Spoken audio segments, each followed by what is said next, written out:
Hi everybody, it's Carol from Tools for You. It's another dye tutorial, and today we're going to be doing a little bit different to the last video. The last video I did get into how to mix the dye stock, so I won't be getting into the details of it for this video, but I will explain. So today, this is our image that we're going to do. Again, I googled, this one would be flowers color palette, and this is the image that I really loved. I will have a still picture, and it will give you all the formulas that I used, and the formula is for using 3 braids. So it was 345 grams of fiber, and working out a 1% dye stock, that will be 3.45 grams of dyes. And I use the 4 middle ones as 1%, dividing it by 4. And then the top and the bottom one, it's just a very, very, very tiny amount of dye that I didn't include that into the formula. And so this one I figured out at 1%, and then this is a lighter version of this. So I did a quarter of what this is. And again, I've got a picture that'll show up in the video somewhere, so you can stop at that point, write down the information, because I've already figured it out. And again, this is for dyeing up 345 grams of fiber, or I guess it'll be 12 ounces of fiber. Oh, and the other thing was, today, instead of doing a white fiber, because those are nice, deep, jewel tone colors, I thought, oh, this would be nice to dye it on this gray fiber. Where I got this from, they just said it was gray wool. Looking at it deeper, I'm pretty sure it's Shetland, which is a really nice fiber for spinning. And it's actually, I think it's about 24 to 28 micron, if I'm not mistaken. So it's still okay to use next to skin. It's just not like merino. Like merino is very heavy. This is not. This is very light. But the colors will be a lot different to doing it on white. So in the video, I'll show you what I'm doing on the gray, and at the end, I'm going to dye this up with using the same colors. There might be a little bit of difference, but we'll see how the two work out. And that gives you more options what you can do. Okay, so let's get started. We got the braid sitting in water, dye stock is all ready, and we're using the serving pans. And here we go. Well, let's get started dyeing. With this main color, there's an awful lot of this plum. So I've got a little bit of water already in here, but I'm going to add the plum to the bottom, and that way all of the bottom of the fiber will get this same color.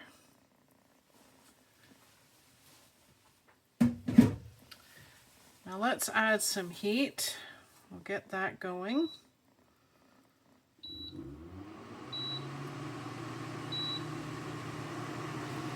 Okay, now there's no acid in here, so there's no vinegar, no citric acid in here.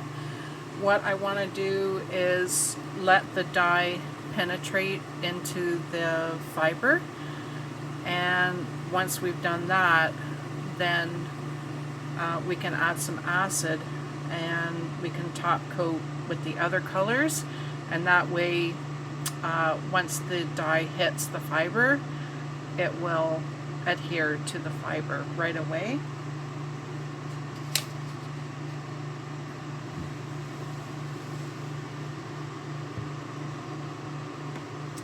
So let's add the fiber.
Looks like we're going to need a little bit more water. So let's add that now.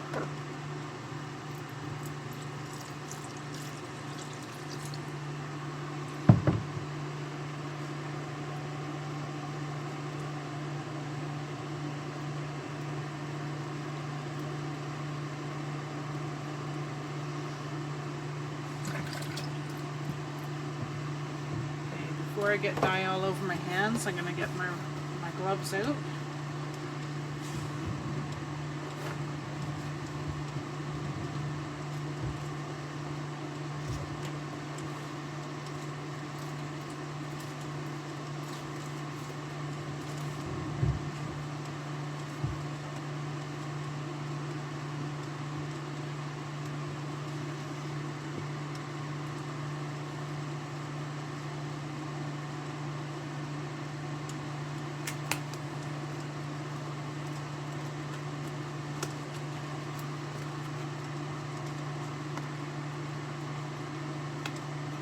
So when you're using fiber right into the pan,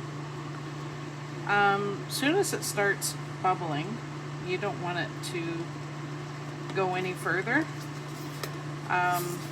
because of course that's just creating a lot of mixing, and the fiber will end up felting if there's a lot of movement. So there we go.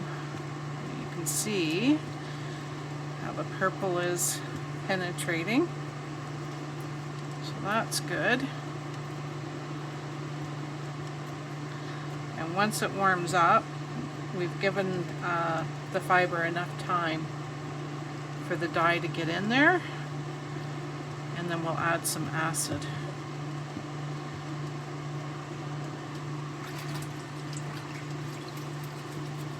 Okay, so in the meantime, let's get the acid ready. Get my measuring cup.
Okay, so I'm going to put in 1 cup of the vinegar and just slowly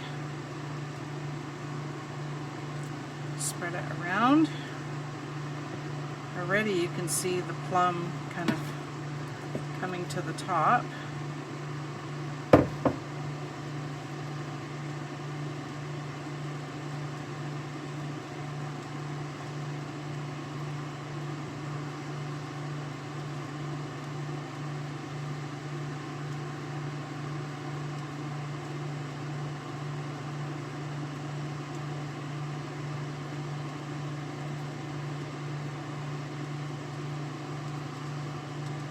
Okay, so let's let that sit for a little while and we'll come back. Well, I left this on, had it covered for probably a good hour. So let's check it out, okay?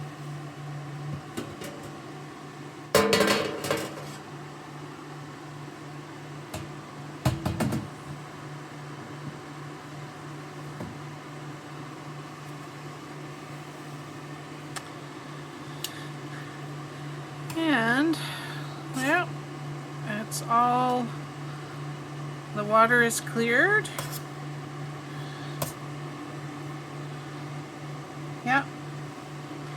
So there is quite a bit of the plum had come through, but looking at the bottom, it's mostly on the bottom. There's just really a tint on the top. So I'm going to add a little bit more acid, because when I add the next set of dyes, I would like it to strike the fiber quickly, and that way it's not mingling around.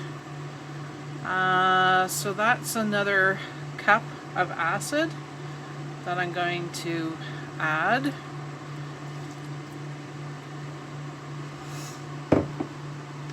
Maybe another cup, so that'll be 2 cups. So the first time I put the acid in, that was 1 cup, and we're going to add 2 cups now. Okay. So, what is the first color we should add? I think we should get some green in there. So, let's add the light green, and then we can mix it up with the darker green.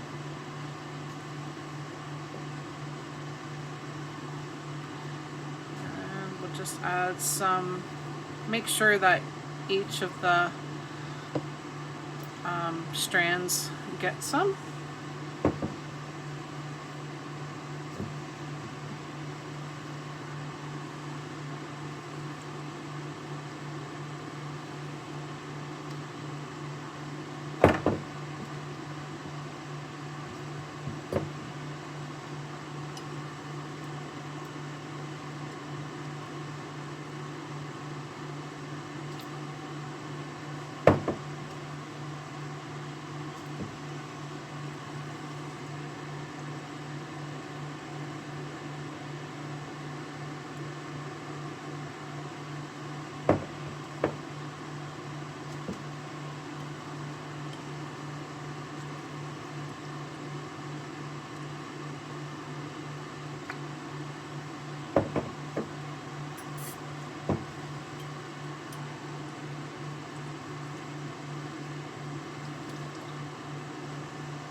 Okay, now let's do the dark green.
only other color we've got left is the light purple, but I'm not even sure if we really need that because we've got already a lot of the purple in there.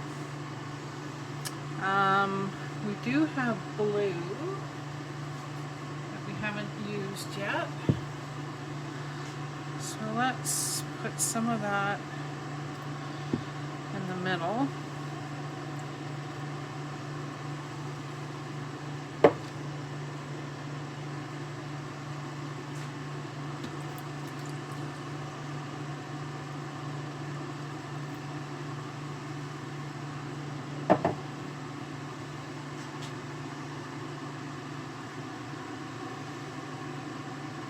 Okay, so let's let that sit and let the dye take and see what we get.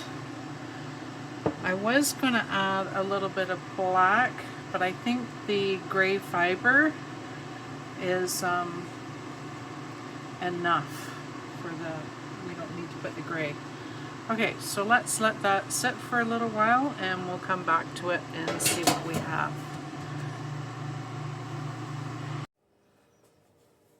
Okay, here we are again. Let's take a look.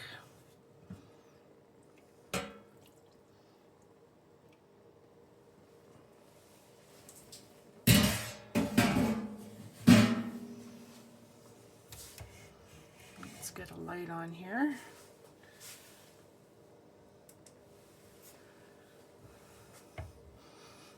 Okay, so, oh, the water is clear. Yay. That means the dyes have taken it, the fiber has taken the dyes up.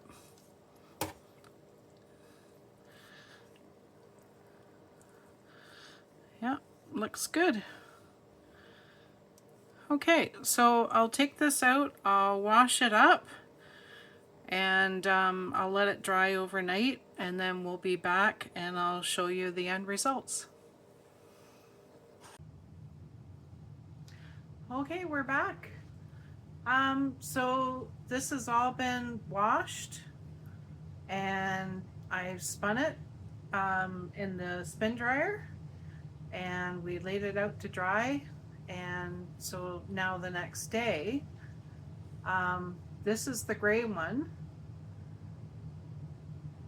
and as you can see there's all the nice deep, you got the purples and the greens, so that turned out really nice, and there's still some gray. When you're dyeing, when it's braided up, it does create a bit of a resist, so into where it's the fibers are tight,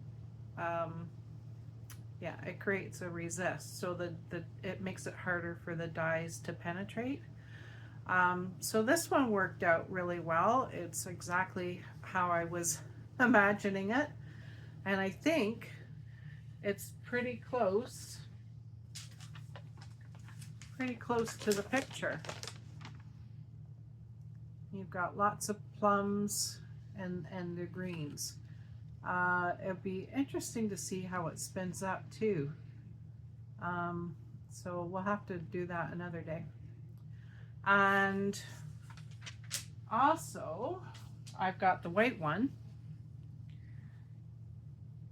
and you can see the colors better with the white one.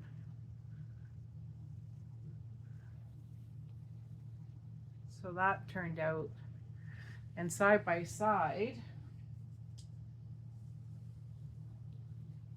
you can see there's quite a difference. This is the white, this is the gray. So there's quite a difference. Yeah, so it would be interesting to see how each one spins up and compare it that way as well. So in the comments, let me know which one you prefer, the gray, the white, and anything else. And I also want to note that for each of the dyes that are in the formula, They are on my Etsy shop, so if you want to do this and follow it along, um, yeah, they're in my Etsy shop as well as the fiber. And I think that's it for today. Okay, thanks for joining me, and don't forget, please like and subscribe. And I really would love to see comments. And that just helps me out to kind of guide me towards, you know, what sort of videos to show you. The next video that I have, so this one we did with a braid. We're going to do a tighter braid next time. And we're also going to add vinegar right off the bat. And that way it will create a better resist. And you'll probably, we'll do white comb top. So you'll actually see white spots. So when you're doing that, you really need some vibrant colors, and that way it caters to the white. And when you are spinning it or felting it, then you're going to see lighter colors. So it'll end up being more pastel color when you're spinning it or felting. Okay, so I look forward to the next video, and we'll see you again. Thanks, guys. Bye.